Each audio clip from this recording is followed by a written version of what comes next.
ازيكم يا بنات؟ عاملين ايه يا حبايبي؟ يا رب تكونوا بخير. كل سنة وانتم طيبين وبصحة وبألف خير انتوا وحبايبكم يا رب.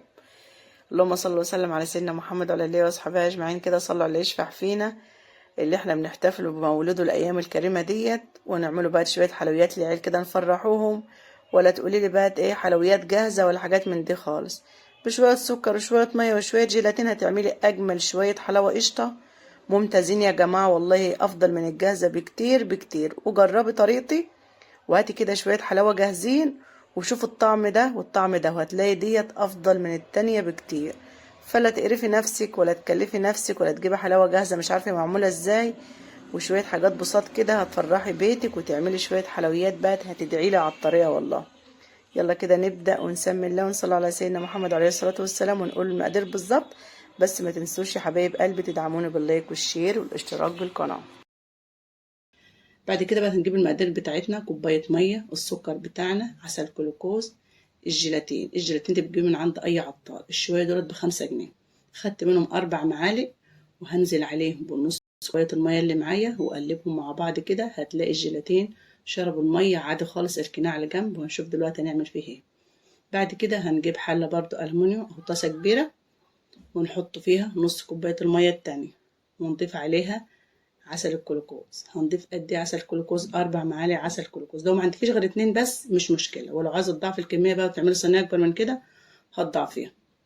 ولو عايزه تطلعي العسل بسرعه سخني المعلقه على البوتاجاز وحطها في البرطمان طالع معاكي العسل بسرعه جدا. ولو عملت الحركه ديت حطي 3 معالق بس، لان المعلقه تبقى مليانه جامد معاكي. وانا اسيب لكم برده كل المقادير في صندوق الوصف بالكوبايه وبالجرام.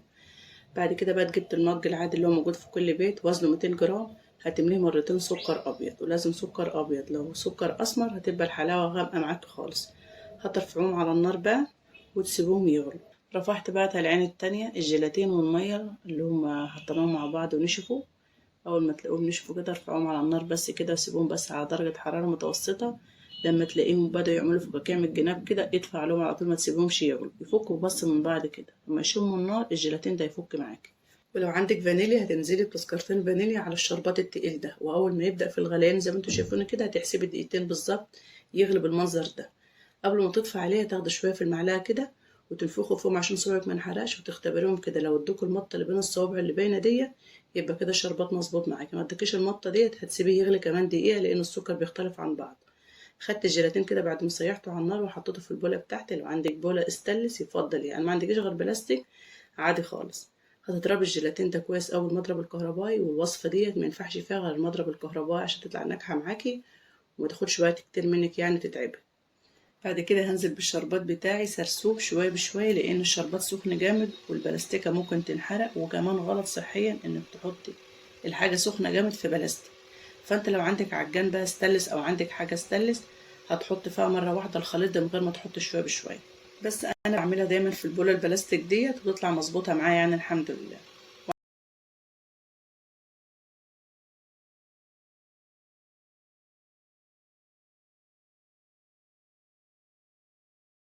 طبعا هنا بفضل اضرب لحد ما تلاقي القوام بتاع الحلاوه تقول معاكي جامد وبدأ يلف على المضرب كده زي ما انتوا شايفين. اول ما تلاقيها بدأت تلف على المضرب كده هتقوم على طول سلطه المضرب من الحلاوه وضربها ضربتين كده على الفاضي عشان الحلاوه تتسلك منه بكل سهوله. وتقومي بقى جايبه الصينيه بتاعتك وصبه الخليط بتاعك وهو سخن على طول. ما تسيبيهش، لو سبتيه هيمسك معاك، لازم تصبيه وهو سخن.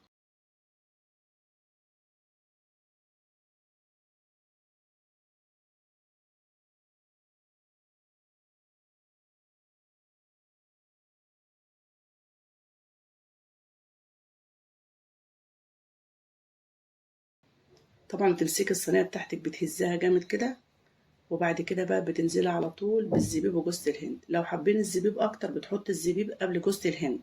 لو حابه جوز الهند اكتر بتحط جوز الهند الاول، لان الحاجه اللي بتحطها تحت هي اللي بتمسك في الحلاوه مباشره. وعلى فكره انت ممكن تحط مكسرات تانية، يعني ممكن تحط عين جمل، فستق، لوز، اي حاجه موجوده عندك تضربها كده في الطحانه وتقلبها على جوز الهند وتغطي بقى الحلاوه تمسك وتبقى طبقه حلوه يبقى شكلها احلى وفيها قيمات غذائيه اعلى كمان.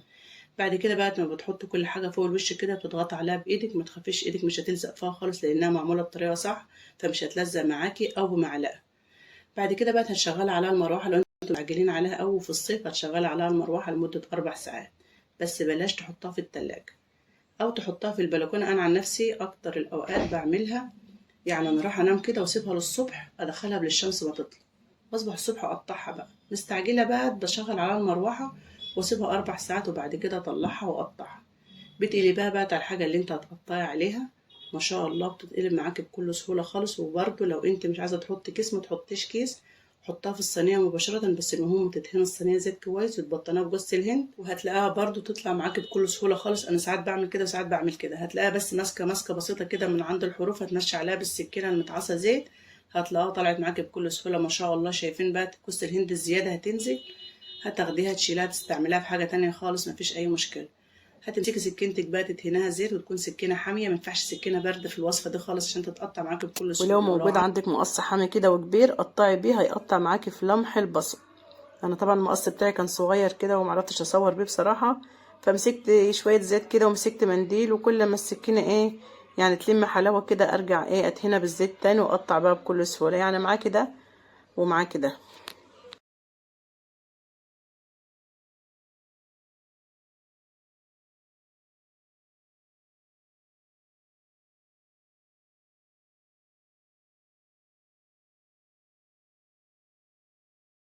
طبعا بعد ما تقطعي مباشرة كده تمسكي القطعة تعمليها في جوزة الهند من الجوانب كلها، علشان ما تمسكش معاكي زي ما انتوا شايفين كده. طبعا حبيبة وشيماء بيقفوا جنبي دايما كده، انا بعمل حاجات بالذات الحلوة ديت يعملوا معايا، لان فرحانين ومستعجلين وعايزين ياكلوا بسرعة. فربنا يبارك لي فيهم يا رب، يبارك لكم في اولادكم، بيبقوا واقفين معايا كده في الحاجات اللي زي دي. فبيمسكوا على طول ورايا كده الحلاوة، يبطنوها بجوزة الهند من كل جنب كده، ويحطها في الصينية على طول وياكلوا بقى بالهنا والشفا. الحلاوة دي يا حبايبي بره الكيلو ب90 جنيه. الشوية دول اتكلفوا عليا بالظبط بعد ما حسبتها كده 35 جنيه زي ما قلتلكوا، ووزنها 800 جرام، يعني وفرت عليا أزيد من 50 جنيه. تخيلوا بقى لما تكوني واقفة كده في المطبخ حوالي ربع ساعة تعملي وصفة توفر عليكي أكتر من 50 جنيه، تبقى ده مشروع مربح ولا لأ بجد. طبعا ما شاء الله بقى بعد ما خلصت كده كل واحد خد قطعة ولا خد 2، والباقي بقى بتعبيه في علبة وتحطيه في التلاجة. بس بلاش تحطها في التلاجة قبل ما تقطعيها، لو في الصيف حطها في التلاجة، وحتى لو حطيتها بره التلاجة بتسيحش منك ولا بيحصل لها حاجة خالص. ما شاء الله طعمها رهيب. وعلى فكرة يا حبايبي والله عيالي بيطلبوها مني ليلاتي، بس انا برضاش طبعا لان السكر غلط. فعلى قد ما تقدروا ما تكتروش سكريات لعيالكم، يعني ربنا يحفظهم ويسلمهم ويبارك لكم فيهم يا رب. ما شاء الله شايفين عاملة ازاي.